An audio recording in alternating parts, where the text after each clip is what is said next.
ما لك لا ترد جوابنا نسيب بعدي خلة الأحباب.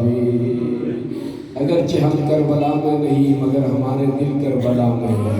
السلام علی الحسین وعلى علي بن الحسين وعلى أولاد الحسين وعلى أصحاب الحسين. السلام عليك يا أبا الفضل العباس. أجركم الله أجركم الله. السلام عليك يا أبا الفضل العباس ابن أمير المؤمنين. السلام عليكم يا شهداء كربلاء ورحمة الله وبركاته. اجرکم اللہ. عزاداران سید الشہداء، انتہائی ادب و احترام کے ساتھ مجھے اندازہ ہے کہ کہاں کہاں سے آپ تشریف لا رہے ہیں اور تشریف لا چکے ہیں. سادات نظام، مومنین کرام، مسلمانان عزیز، اللہ کا میں شکر ادا کرتا ہوں کہ دوبارہ آپ لوگوں کی خدمت میں حاضر ہونے کی پروردگار نے توفیق عطا فرمائی. آپ یقین جانیے میں دل و جان سے یہ کہہ رہا ہوں، پچھلے سال اسی علاقے میں مجلس پڑھ کر میں گیا اور پھر نجف اشرف بارگاہ امیر المومنین میں حاضر ہو کر آپ سب کی نیابت میں سلام نے یہی کہا، السلام علیک یا امیر المومنین. اگرچہ راولپنڈی میں اشرہ پڑھتا ہوں، ایک دو اشرے وہاں میں پڑھتا ہوں، اس سے پہلے لاہور میں نے اشرہ پڑھا. یقین جانیے جس خوشی کا مجھے محسوس ہو رہا ہے یہاں آپ لوگوں کی خدمت میں، سادات کرام کی خدمت میں، اللہ جانتا ہے یہ محفلیں یہ دور دراز گاؤں میں بیٹھ کر خلوص کے ساتھ سادات نظام، مومنین کرام، مسلمان جمع ہو کر آل رسول کا جو تذکرہ کرتے ہیں، یہ محفلیں مجھے زیادہ محبوب ہیں ان محفلوں سے، ان مجلسوں میں جو اسلام آباد، راولپنڈی اور لاہور میں.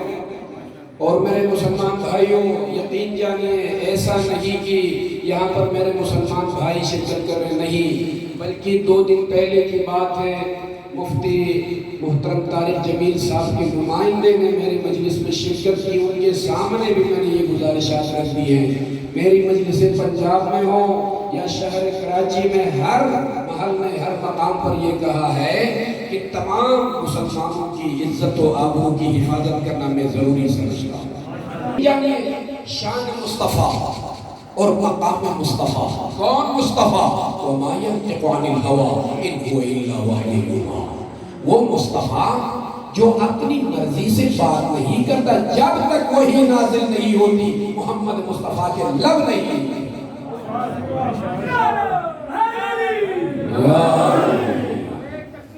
اللہ یا رسول اللہ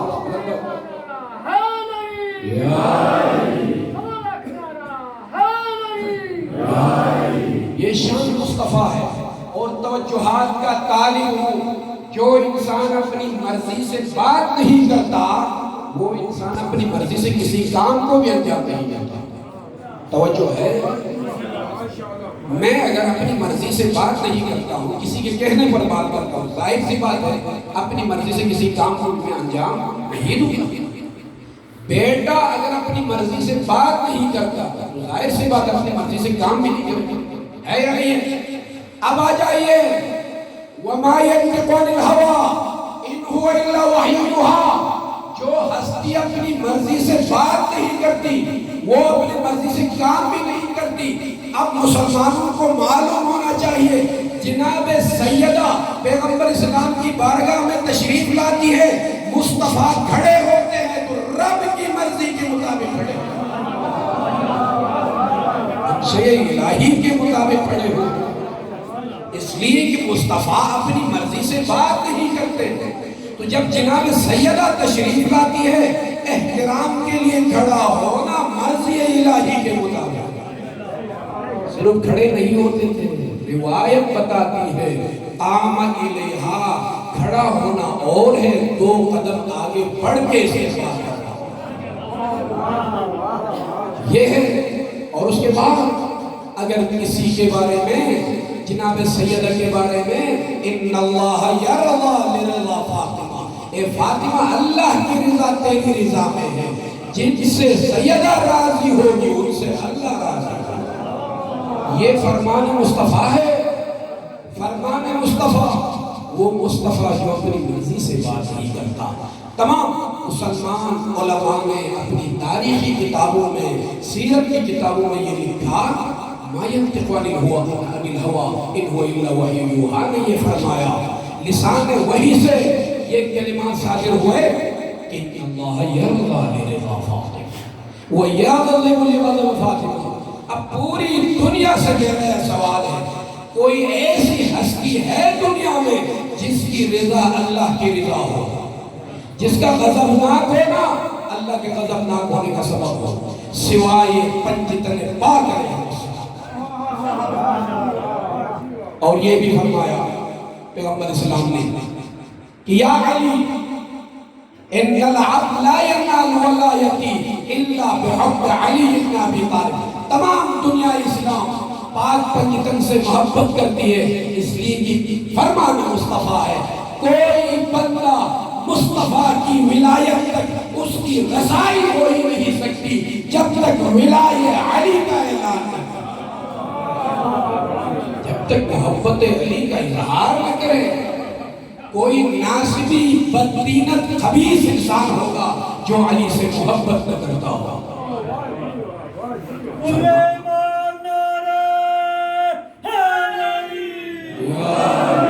فرمان مصطفیٰ ہے ان العبد لا ينال ولایتی الا بحب علی بن ابی طالب۔ انسان مجھ مصطفیٰ کی ولایت تک نہیں پہنچ سکتا جب تک محبت علی کا اظہار نہ کرے۔ اور یہ بھی فرمایا ان الشقی کل الشقی حق الشقی من عبد علی بن ابی طالب فی حیاتی و بعد موتی۔ بدترین بدبخت ترین انسان وہ ہے جو محمد مصطفیٰ کی زندگی میں بھی علی کے ساتھ خوف کا اظہار کرے اور مصطفیٰ کے جانے کے بعد بھی علی کے ساتھ خوف کا اظہار کرے۔ یہ شقی ترین انسان ہے، یہ بدبخت ترین انسان ہے۔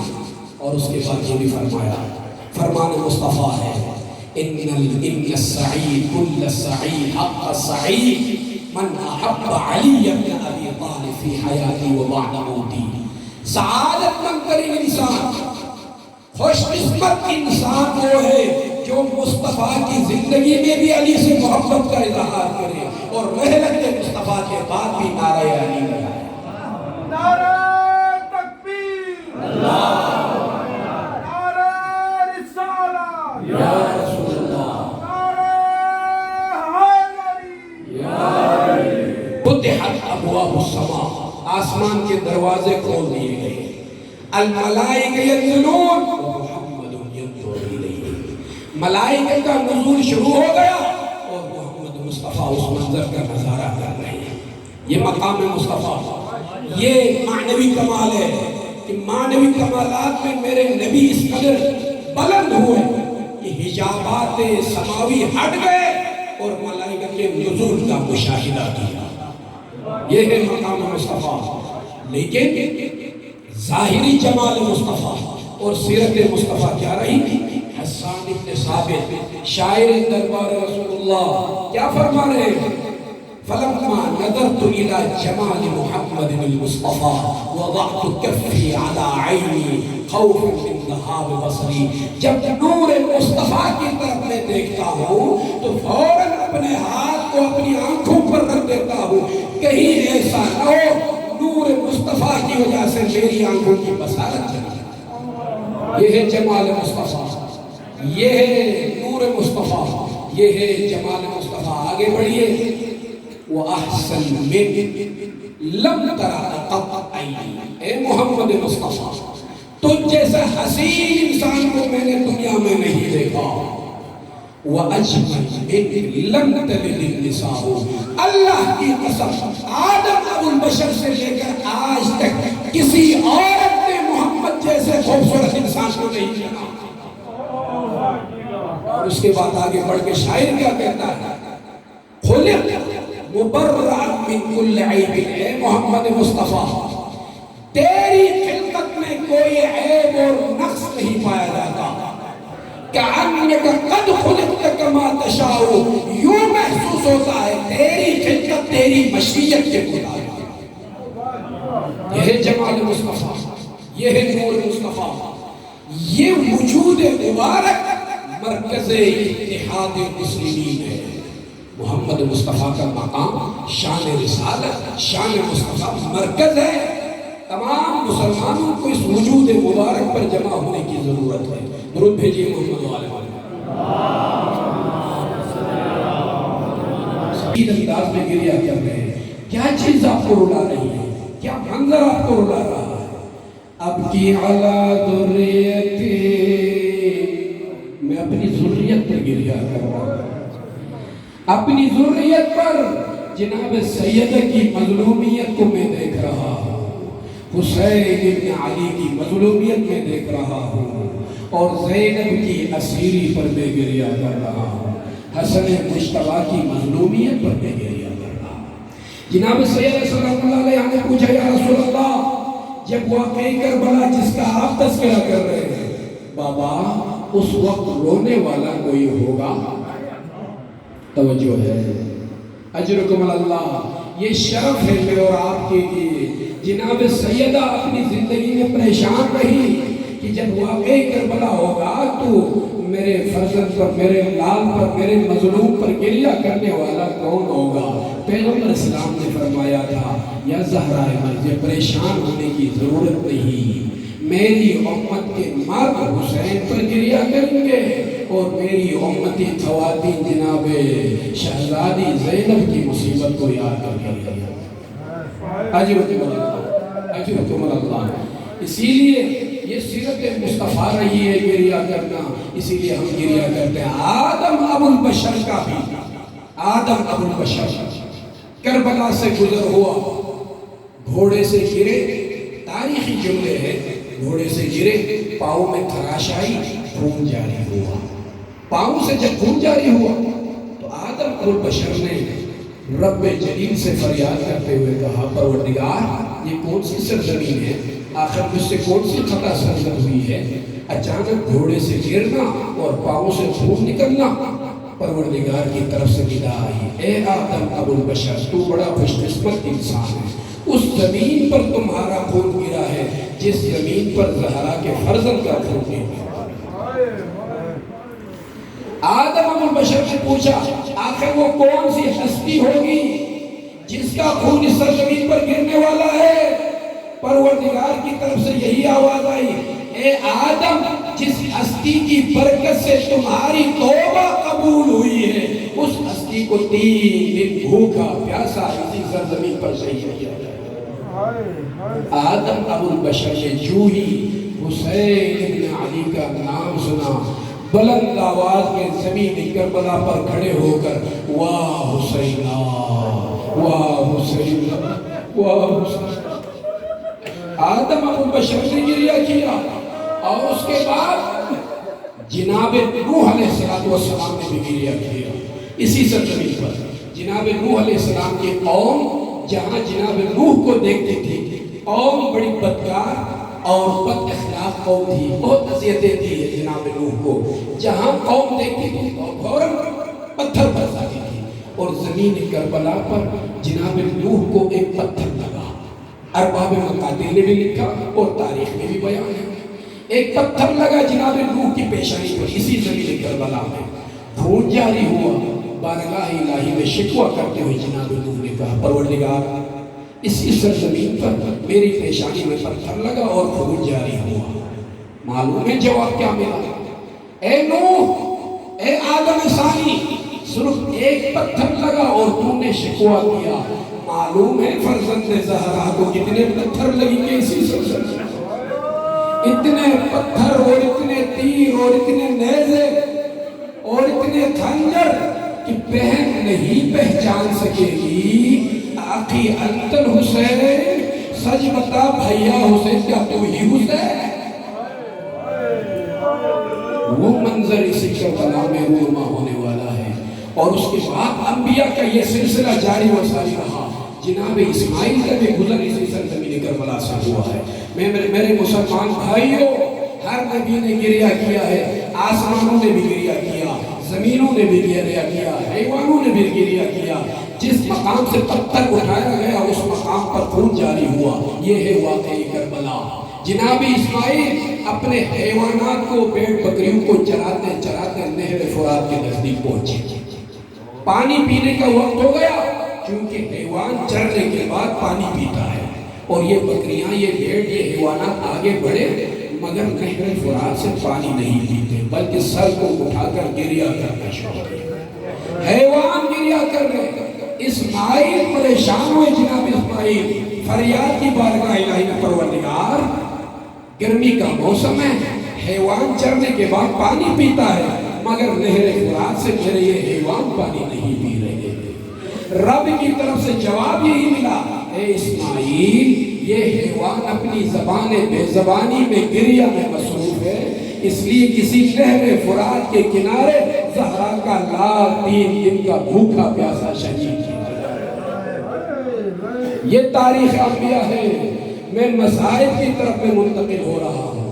اسی میدان کربلا سے جنگ صفین کے بعد امیر کائنات علی ابن ابی طالب کا گزر ہوا، اسی زمین کربلا سے، اور زمین کربلا پر رکے، اور رکنے کے بعد ایک نشیب کی طرف دیکھ کر گریہ کرنے لگے۔ امیر کائنات نے گریہ کیا۔ مالک اشتر النبی نے آگے بڑھ کر پوچھا، مولا آپ کیوں گریہ کر رہے ہیں؟ مولا نے یہی خبر دی، وہ جو نشیب جگہ جو آپ کو نظر آ رہی ہے وہ وہی مقام ہے جہاں پر میرے لال حسین کو شہید کیا۔ مظلوم کربلا، مظلوم کربلا کی زندگی میں انبیاء نے بھی گریہ کیا، امیر کائنات نے بھی گریہ کیا۔ اجرکم اللہ۔ قیامت خیز منظر کیا تھا؟ علی ابن ابی طالب ایک بلند چوٹی پر چڑھ گئے ہیں، بلند چوٹی پر، کربلا کی سرزمین میں ایک بلند مقام پر چڑھے، مالک اشتر ساتھ ہے۔ اس بلند چوٹی پر کھڑے ہو کر آسمان کی طرف رخ کر کے واہ حجابا، واہ حجابا، ہائے پردہ، ہائے پردہ، ہائے پردہ۔ مالک اشتر نہیں سمجھ سکے، مولا یہ واہ حجابا کی صدائیں کیوں بلند کر رہے؟ مولا نے جواب دیا، یہی وہ مقام ہے جہاں پر میری بیٹی زینب کھڑی ہوگی اور حسین کے گلے پر خنجر چل رہا ہوگا۔ واہ حجابا، واہ حجابا کی صدائیں بلند ہوگی۔ عزیزان محترم، قمر بنی ہاشم ابو الفضل عباس کا میں نے تذکرہ کرنا ہے۔ کون عباس بتاؤں؟ ایک شجاعت اور دلیری کا واقعہ میں بیان کر کے مسائل کے کچھ جملے بیان کرنے کی میں کوشش کروں گا۔ واقعی صفین، معرکہ صفین، تاریخی اختلاف اپنی جگہ، اگر کسی کو سند چاہیے، مصدر چاہیے، کتاب چاہیے، مجلس کے بعد مولانا مستان حق دیتا ہے گریبان پڑھ کر سند پوچھئے کہ کہاں سے پڑھتے ہو؟ مولا باقر بیرجندی صاحب کبریت احمر۔ کون ہے مولا باقر بیرجندی؟ مجدد شیرازی کے شاگرد۔ کون مجدد شیرازی؟ جس نے تمباکو کے حرام ہونے کا فتویٰ دیا، شہنشاہ ایران کے محل میں برتن توڑنے لگے، اس نے کہ فقیہ اہل البیت مجدد شیرازی نے فتویٰ صادر کیا ہے۔ وہ مجدد شیرازی 200 سال پرانی تاریخ ہے۔ ان کے شاگرد ہے مولا باقر بیرجندی، ان کی کتاب ہے کبریت احمر۔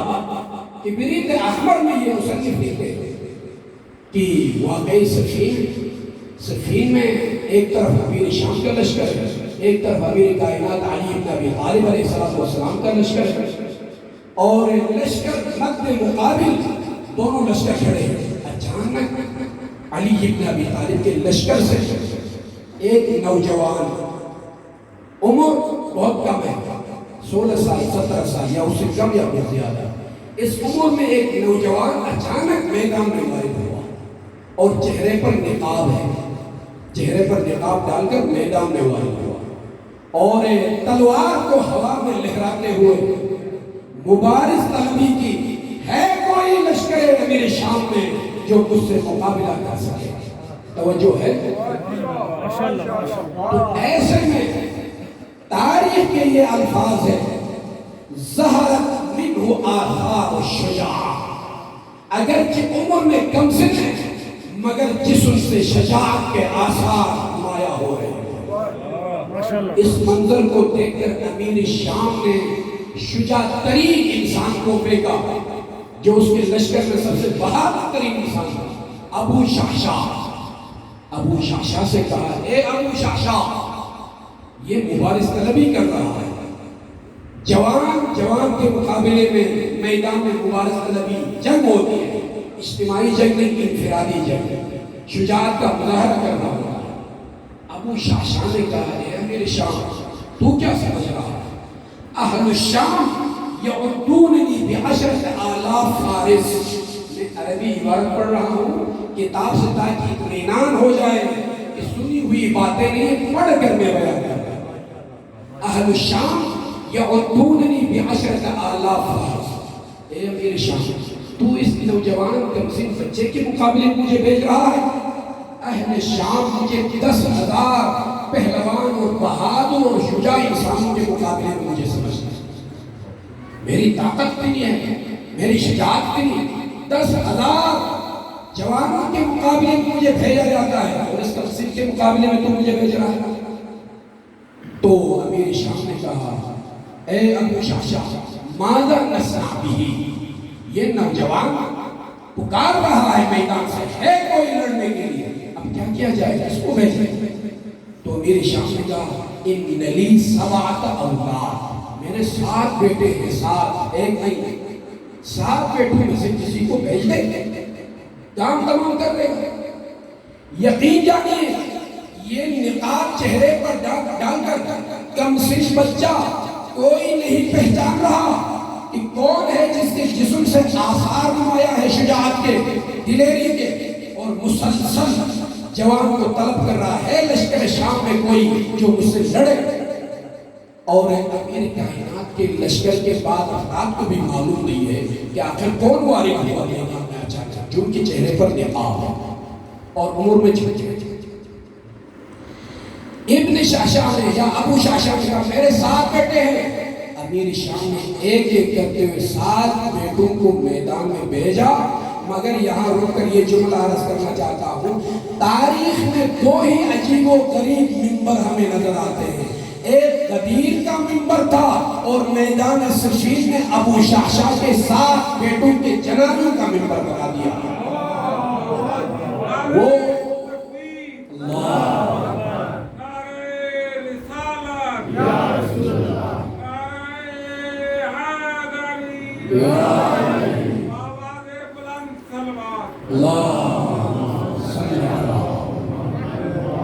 وہ اونٹوں کے پالانوں کا منبر غدیر خون میں، اور میدان صفین میں فرزند علی نے یہ 7 بیٹے جو مقابلے میں آئے تھے ایک کے بعد ایک کو قتل کر کے جنازوں کا منبر بنا دیا میدان صفین میں۔ اس منظر کو دیکھ کر ابو شعشاع جلا، روب و دمدمہ کے ساتھ، آخر میرے 7 بیٹے قتل ہو گئے۔ خود میدان میں وارد ہو کر کہا، کیا کہا؟ لَأُسَكِّلَنَّ أَبَاكَ وَأُمَّكَ، خدا کی قسم تمہارے باپ اور ماں کو تمہارے غم میں رلا دوں گا۔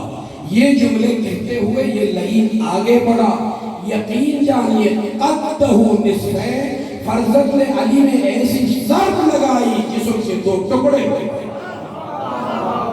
ادھر سے علی کے فرزند نے ضرب لگائی، ادھر لشکر امیر المومنین علی نے صدائے تکبیر طلب کی، اللہ اکبر، نعرہ تکبیر، اللہ، نعرہ رسالت، یا رسول اللہ، ایمان نعرہ حیدری۔ اب جب یہ نوجوان پلٹے ہیں میدان سے اور فوراً جا کر امیر کائنات کی بارگاہ میں السلام علیکم یا ابتا، امیر کائنات نے جو ہی نقاب کو پلٹا فَإِذَا هُوَ قَمَرُ الْعَشِيرَ ابو الفضل العباس بن علی بن ابی طالب۔ لوگوں کو پتا چل گیا ارے یہ کم سن بچہ غازی عباس،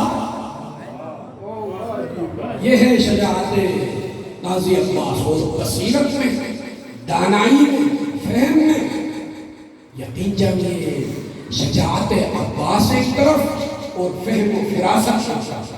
جوانوں کے پیغام ہے صرف جذباتی ہونا کافی نہیں، اپنے اندر شعور، فکر اور بصیرت پیدا کرنا۔ بصیرت کیسے پیدا ہوگی؟ علماء کو سنیے، ذمہ دار علماء اور ذمہ دار سادات، ذمہ دار علماء جو دین کی رہنمائی کریں، جو دنیا و آخرت کی رہنمائی کریں، جو آپ کو حقیقی معنوں میں سیرت محمد و آل محمد سے آشنا کرتے ہیں، تب یہ بصیرت پیدا ہوگی انسان کے اندر، صرف جذبات سے نہیں۔ غازی عباس میں شجاعت اور دلیری بھی انتہا اور ساتھ ساتھ فہم و فراست، سمجھ، بصیرت کی۔ اس لیے کہ ائمہ اطہار نے یہ شہادت کی ہے، معصومین علیہ السلام نے یہ شہادت کی ہے، کان احمد العباس نافذ البصیرہ، ہمارے چچا عباس انتہائی گہری بصیرت کے مالک تھے، صلب الایمان، انتہائی ایمان کے اعلیٰ درجے پر فائز تھے۔ اور یہ بھی فرمایا معصومین نے، ان للعباس منزل فی الجنہ یغبطہ الملائکہ والشہداء، سارے فرشتے بھی رش کریں گے، سارے شہداء بھی، جو مقام جنت میں غازی عباس ہو گئے۔ یہ بصیرت، یہ فہم۔ بڑے بڑے علماء نے لکھا، صرف شجاع نہیں، کان فقیہ من فقہاء اولاد الائمہ، اولاد ائمہ میں، معصومین کے اولاد میں جو فقہاء اور مجتہدین گزرے ہیں، فقہ اور فقاہت اور علم میں بھی سب سے آگے تھے غازی عباس۔ یہ ہے شجاعت، یہ ہے دلیری، یہ ہے بصیرت، یہ ہے فہم، یہ ہے پاک دامنی، اور اپنے مولا مظلوم کربلا کے لمحہ لمحہ ہر محل میں اطاعت میں مصروف ہے۔ اطاعت امام، یہ پیغام ہمیں اور آپ کے لیے، پوری شجاعت، پوری دلیری کے مالک ہونے کے باوجود اطاعت امام میں قدم آگے بڑھا۔ اور شجاعت ایسی شجاعت، تاریخ میں ایک جملہ ہمیں ملتا ہے، جب تک مالک اشتر کا تذکرہ، مالک اشتر جو کہ سپہ سالار ہے، لشکر امیر المومنین علی بن ابی طالب علیہ السلام کے سپہ سالار ہے، جب تک مالک اشتر زندہ رہے، اہل شام روتے رہے کہ مالک اشتر زندہ ہے، امیر شام افسوس کرتا رہا کہ مالک اشتر زندہ ہے۔ لیکن جب مالک اشتر کی شہادت ہوئی تو علی بن ابی طالب رونے لگے، علی بن ابی طالب رونے لگے۔ ویسے ہی جب تک کربلا میں عباس زندہ رہے، اہل کوفہ و شام گریہ کرتے رہے، مگر جب عباس کی شہادت ہوئی، فتن ابکر حسین نبی کربلا میں حسین کو رونا۔ کربلا میں بہت کم مقامات پر مظلوم کربلا نے گریہ کیا ہے، ایک یہ مقام تھا جب عباس کی شہادت واقع ہوئی۔ اجرکم اللہ، کون عباس؟ اور توحید الہی کے بارے میں یہ جملہ ملتا ہے کہ غازی عباس چھوٹے تھے، معصوم بچہ ہے، امیر کائنات فرماتے ہیں عباس قل واحد، بولو بیٹا ایک، واحد، ایک بولو۔ غازی عباس نے فرمایا واحد، ایک۔ اس کے بعد مولا نے کہا بیٹے قل اثنان، دو بولو۔ غازی عباس نے کہا بابا جس زبان سے وحدانیت الہی کا عباس نے اظہار کیا، اب میں دوبارہ دو نہیں بول سکتا، اس لیے کہ اللہ کے لیے میں نے اللہ کی یکتائی اور وحدانیت کے اعتراف کر دیا، اب اسی زبان پر دوبارہ لفظ دو کا اظہار نہیں کروں گا، اس لیے کہ رب ذوالجلال وحدہ لا شریک لہ۔ مولا مسکرانے لگے، چونکہ امتحان لے رہے تھے، غازی عباس چھوٹے تھے، کہ معرفت کے بارے میں کس منزل پر فائز ہے۔ مولا مسکرانے لگے، خوشی کا اظہار کیا۔ بچہ ہونے کے باوجود علی کی تربیت ایسی کہ جس زبان پر لا الہ الا اللہ کا اعتراف ہو پھر دوبارہ اس زبان پر لفظ دو جاتی ہو، اس لیے کہ اللہ ایک ہے۔ مگر یہی زمانہ تھا، امیر کائنات 21 رمضان کی شب، شہادت کی شب، مولا آخری لمحات میں غازی عباس کو اپنے پاس بلاتے ہیں اور دور سے ام البنین دیکھ رہی ہے۔ غازی عباس کی ماں دور سے دیکھ رہی ہے۔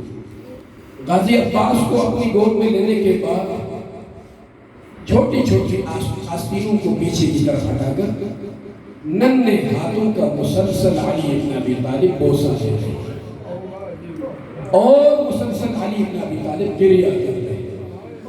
ام البنین سے دور سے دیکھ کر جب دیکھا کہ امیر کائنات گریہ کرنے میں مصروف اور مسلسل کبھی دائیں ہاتھ کا کبھی بائیں ہاتھ کا مولا امیر المومنین غازی عباس کا بوسہ لے رہے ہیں، اس منظر کو دیکھ کر آگے بڑھ کے کہتے ہیں مولا بچہ معصوم ہے، آستینیں چڑھا کر آپ نے ننھے ہاتھوں کا بوسہ لیا، بازوں کا بوسہ لیا، آخر سبب کیا ہے؟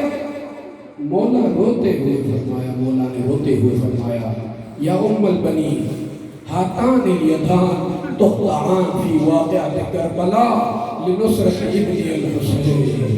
یہ ننھے ہاتھ ایک مرحلہ ایسا آنے والا ہے، نصرت حسین میں دونوں بازوں کو کٹا کر کربلا میں سوئے گا۔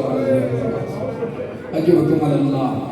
عباس جری کی ولادت کے بعد عباس جری کی ولادت کے بعد شہزادی زینب آگے بڑھتی ہے اور مولا امیر المومنین سے کہتی ہے بابا حل اخترت لہو اسما لہذا المولود، اس ننھے سے بچے کے لیے کسی نام کا انتخاب کیا ہے مولا؟ شہزادی زینب پوچھتی ہے اس سے امیر کائنات سے بابا کسی نام کا انتخاب کیا ہے اس بچے کے لیے؟ مولا نے فرمایا ایک نہیں کئی نام اور القابات اس معصوم بچے کے لیے میں نے سوچے۔ کیا کیا؟ ایک نام ہے عباس، اخترت لہو العباس، ایک نام ہے وہ ہے عباس۔ دوسرا ابو الفضل العباس، ابو الفضل بھی میں نے رکھا، اور تیسرا قمر العشیرہ، قمر العشیرہ بھی میں نے رکھا، اور چوتھا سقا، میں نے عباس کا نام سقا بھی رکھا۔ شہزادی کہنے لگی بابا عباس نام رکھنے کا سبب مجھے معلوم ہو گیا، اس لیے کہ دشمن کے چہرے میں دشمن کی آنکھوں میں آنکھیں ڈال کر بات کرنے والے کو عباس کہا جاتا ہے، اس کا سبب مجھے پتا چلتا ہے۔ اور اس کے بعد قمر العشیرہ، خاندان بنی ہاشم کا چمکتا ہوا ستارہ، یہ بھی میں سمجھ گئی بابا، اس کا بھی سبب معلوم ہو گیا، اس لیے کہ بچہ ایسا ہے کہ چہرہ چمک رہا ہے، حق بنتا ہے کہ قمر العشیرہ کہا جائے بابا۔ اور تیسرا نام جو آپ نے رکھا سقا، سقا کا مطلب میں نہیں سمجھ رہی، سقا یعنی پانی پلانے والا۔ مولا امیر المومنین نے جو ہی یہ سوال سنا آنکھوں سے آنسو جاری ہو گئے۔ زینب سقا میں نے نام رکھا اس لیے کہ انہو ساقی عطاش کربلا، کربلا میں پیاسوں کو پانی پلانے والے یہی ہے۔ اور اس کے بعد مولا سے شہزادی زینب نے کہا بابا مجھے معلوم نہیں ہو رہا کہ کیوں اتنی محبت میرے دل میں اس بچے کے لیے پیدا ہو گئی، اس سے میں جدا نہیں ہو سکتا، ایسی خاص محبت کی کیفیت مجھ پر تاری ہو گئی۔ مولا نے یہی کہا زینب ایسی محبت ہوگی غازی عباس کے ساتھ کوئی تمہیں جدا نہیں کر سکے گا، مگر تب تم جدا ہوگی غازی عباس کے شان نہر القما پر زبردستی تمہیں شام کوفے کی طرف لے جایا جائے۔ اجرکم اللہ۔ اب شب عاشور، غازی عباس کا خیمہ آج بھی جو کربلا میں ہے، کربلا کی زیارت جن کو نصیب ہوئی ہے پروردگار ان کی زیارت قبول فرمائے، اور جن کی تمنا ہے پروردگار ان کی زیارت کی توفیق عطا کرے۔ آج بھی خیمہ عباس گواہی دے رہا ہے کہ زندگی کے آخری لمحات تک نبی زادیوں کی حفاظت پر غازی عباس معمول تھے۔ آج بھی ٹھیمگاہ حسینی گواہی دے رہا ہے کہ جہاں غازی عباس کا خیمہ وہ آج بھی شاہد ہے، گواہ ہے کہ حسین کی حفاظت میں زندگی گزر گئی۔ رات کی تاریکی میں عباس شب عاشور پہرا دے رہا ہے۔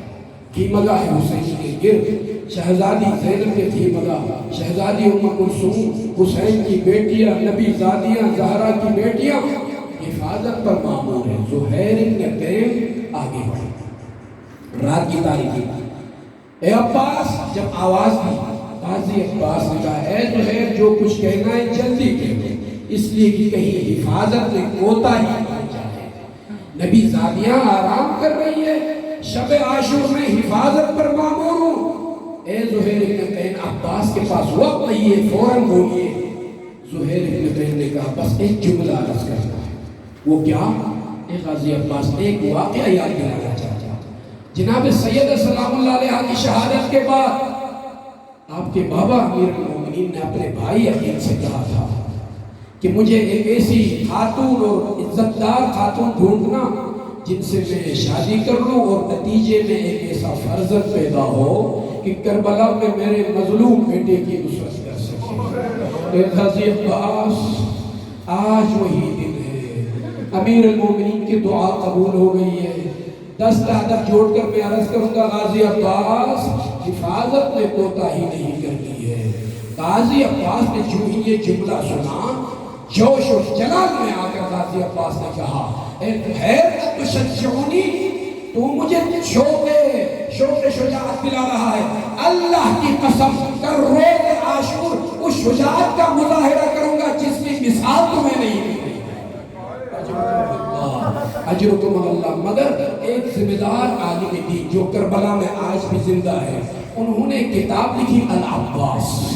العباس کتاب کا نام ہے، عربی میں کتاب چاہے بڑی کتاب میں چھوٹی کتاب، اس میں پڑھ رہا تھا۔ اس عالم دین نے لکھا رات کے ایک حصے میں شہزادی زینب خیمگاہ سے باہر نکلی، خیمگاہ سے باہر آئی اور غازی عباس کو آہستہ آہستہ آواز دیتی ہے عباس، این العباس، این العباس۔ رات کی تاریکی میں بچے آرام کر رہے، شہزادی زینب نے جو ہی آواز دی اب انداز بدل گیا۔ جب زہیر نے عباس کہا تو غازی عباس نے کہا میرے پاس وقت نہیں، حفاظت پر مامور ہوں، جلدی بولیے۔ لیکن جو ہی شہزادی زینب کی آواز سنی، گھوڑے سے اتر کر سر جھکا کر کہا شہزادی بتائیے کیا حکم ہے؟ احترام زینب دیکھیے، زینب سلام اللہ علیہ نے کہا غازی عباس خیمگاہ کی طرف اشارہ کر کے یہ جو معصوم بچے ہیں یہ آپ کے بچے ہیں، سکینہ آپ کی بچی ہے، آپ کی بیٹی ہے، حسین کی اولاد آپ کی اولاد ہے، حفاظت میں کوتاہی نہیں کرتی۔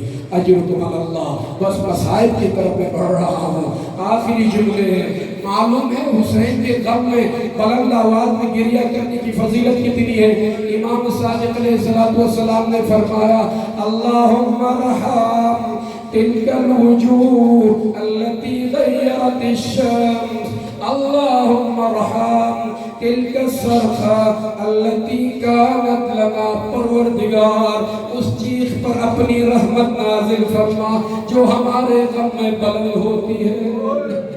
اجرکم اللہ۔ جو غم حسین میں جو آواز بلند ہوتی ہے، امام نے دعا کی ہے اس آواز پر اپنی رحمت نازل فرما۔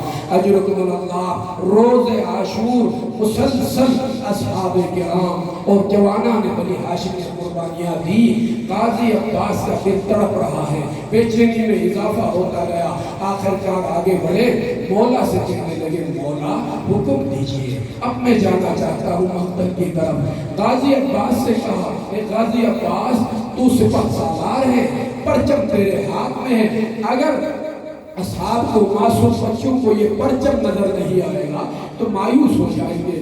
غازی عباس نے جملہ کہا مولا صبح سے میں سن رہا ہوں، خیمگاہ سے سکینہ کی آواز آ رہی ہے العطش العطش العطش، معصوم بچوں کی یہ صدائیں میں مسلسل سن رہا ہوں۔ اب دنیا تنگ ہو چکی ہے، دل بھی بہت تنگ ہو چکا ہے، اب میں جانا چاہتا ہوں پانی لانے کے لیے. جنگ کی اجازت نہیں دی مگر مولا نے فرمایا غازی عباس مشکیزہ سکینہ کو لے کر جائیے اور نہر فرات سے پانی لے آئے. پانی لانے کے لیے بھیجا ہے, جنگ کے لیے نہیں. غازی عباس نکلے. اللہ کی قسم کس راستے کو اختیار کیا؟ وہ راستہ جس پر 4000 کا لشکر تھا, 4000 کا لشکر. غازی عباس اس لشکر کو چیرتے ہوئے نہر فرات پر پہنچے اور نہر فرات پر پرچم گاڑنے کے بعد پانی پینے کا ارادہ کیا.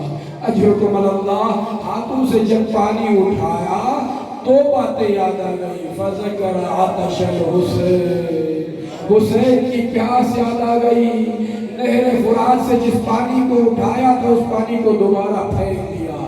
تاریخ بتاتی ہے ایک تو حسین کی پیاس یاد آ گئی مگر ایک وصیت مولا امیر المومنین تھی. جب چھوٹا تھا عباس, مولا وصیت کرتے ہوئے فرمانے لگے تھے اے غازی عباس یوم عاشور نہر فرات پر جب تمہاری حکومت قائم ہوگی خبردار جب تک حسین کے لب خشک ہے تب تک پانی نہیں, جب تک میرے مظلوم غریب کربلا پیاسے ہیں تب تک پانی نہیں پینا. اسی پیاس کو یاد کر کے نہر فرات سے اٹھایا ہوا پانی عباس نے پھینک دیا. پھینکنے کے بعد مشکیزہ سکینہ کو پانی بھر کر جب نہر فرات سے پلٹے ہیں لشکر شام میں یہ آواز بلند ہو گئی, لوگوں اس مشکیزہ کا نشان لو, تین سے پانی گرا دو. اگر یہ پانی فیمگاہ حسینی میں پہنچ گیا پھر ہمارا لشکر تباہ و برباد ہو جائے گا. اس لیے کہ حسین ابن علی ہے, فرزند علی ہے. اگر حسین کے لب تر ہو گئے پانی سے تو پھر کوفے میں کوئی نہیں بچے گا. ہر طرف سے حملہ ہوا. لعین اور بزدل لوگوں نے چھپ کر حملہ کرنا شروع کیا. مختار ثقفی نے پوچھا تھا ہرملا سے, اے ہرملا تو نے کربلا میں کیا مظالم ڈھائے؟ جس مظالم کا تذکرہ کیا اس میں سے ایک ظلم یہی تھا. اے لعین ہرملا سچ بتا تو نے کیا ظلم کیا؟ ہرملا نے یہی کہا تھا جب غازی عباس نے مشکیزہ سکینہ کو بھر کر بھیمگا کی طرف بڑھے سے شعبہ تیر سے مشکیزہ سکینہ کا میں نے نشان لیا. حسین کے لیے جو پانی لے جا رہا تھا, معصوم سکینہ کے لیے جو پانی لے جا رہا تھا, وہ پانی زمین پر گر گیا. ایک لعین نے چھپ کر غازی عباس کے دائیں ہاتھ کی طرف اشارہ کیا. جب غازی عباس کا اشارہ کر زمین کربلا پر گرا, مشکیزہ سکینہ کو اپنے دانتوں میں لیا. اسی انداز میں آگے بڑھتے رہے. اللہ اکبر, قیامت خیز منظر ہے. جب حسین کا یہ غازی عباس جب نہر فرات کی طرف جا رہے تھے اس راستے کو اختیار کیا جس راستے پر دشمن نے پہرا لیا تھا, مگر واپسی میں غازی عباس اپنی جان سے بھی زیادہ عزیز مشکیزہ سکینہ کی حفاظت کرتے ہوئے آگے بڑھے. مرحلہ ایسا بھی آیا ایک لعین نے غازی عباس کی پیشانی کا نشانہ دیا, خون جاری ہوا, غازی عباس کی آنکھوں میں خون اور ساتھ ساتھ مشکیزہ سکینہ سے پانی بھی گرا. یہ وہ منظر تھا جب بھی کوئی زخمی انسان گھوڑے سے زمین کربلا پر آیا ہے تو اپنے ہاتھوں کی مدد سے اور گھٹنوں کے سہارے زمین کربلا پر میرا سلام ہو. غازی عباس جب تیر فرس سے زمین کربلا پر آئے, نہ ہاتھ سالم ہے نہ آنکھوں میں دیکھنے کی صلاحیت ہے. زمین کربلا پر آہستہ آہستہ آئے, سلام کیا, عطر کیا, آقا بھائی حسین, آقا حسین اپنے بھائی کی خبر لیجئے, اپنے غلام کی خبر لیجئے. حسین نے صدا بلند کی, یا عباس انکسر ظہری عباس. اجر حکم اللہ, اے عباس حسین کی کمر ٹوٹ گئی, میں بیان نہیں کر سکتا. حسین ابن علی کس انداز میں نہر القمہ تک پہنچے. بعض ارباب مقاتل نے لکھا نہر القمہ کی طرف جا رہے تھے, حسین کا زلجنہ رک گیا. رک کر زلجنہ نے سر کو اوپر کرنے کے بعد گریہ کیا. حسین سمجھ گئے شاید کوئی واقعہ پیش آیا. حسین نے جب جھک کر دیکھا زلجنہ اشارہ کر رہا تھا, غازی عباس کا دایاں ہاتھ گرا ہوا. بعد دوبارہ زلجنا رک گیا. بعض ارباب مقاتل نے لکھا جب حسین جھک کر دیکھنے لگے عباس کا ایک اور بازو نظر آنے لگا. اسی انداز میں حسین آگے بڑھے. غازی عباس کے نزدیک جب پہنچے، غازی عباس کے آخری مراحل ہیں، آخری لمحات ہیں، آخری لحظات ہیں. غازی عباس کو اٹھانے کی کوشش کی. جس سم سے جسم اٹھانے کی کوشش کی، دوسری سم سے زمین کربلا پر جسم کے حصے. اجرکم اللہ. غازی عباس کو احساس ہوا کہ مولا حسین مجھے ٹھیمگاہ کی طرف لے جا رہے ہیں. مصائب کے آخری جملے ہیں. حسین نے بڑی ہمت سے اپنے ہاتھوں سے اپنے بھائی کو اٹھانے کی کوشش کی. غازی عباس نے قیامت ہے جملہ ارشاد فرمایا، مولا مجھے ٹھیمگاہ میں لے جائیے. مولا نے پوچھا عباس آخر سبب کیا ہے، کیوں انکار کر رہے؟ غازی عباس نے جواب دیا، انی استحی من ابنتک سکینہ، مجھے سکینہ سے شرمندگی کا احساس ہوتا ہے. جب ٹھیمگاہ سے نکلا ہوں سکینہ کو یہی دلاسا دیا تھا، سکینہ میں پانی لے کر آؤں گا. اب مجھے شرمندگی محسوس ہوتی ہے، نہ میرے ہاتھ سالم ہے نہ سکینہ کا مشی سا. وَسَيَعْلَمُ الَّذِينَ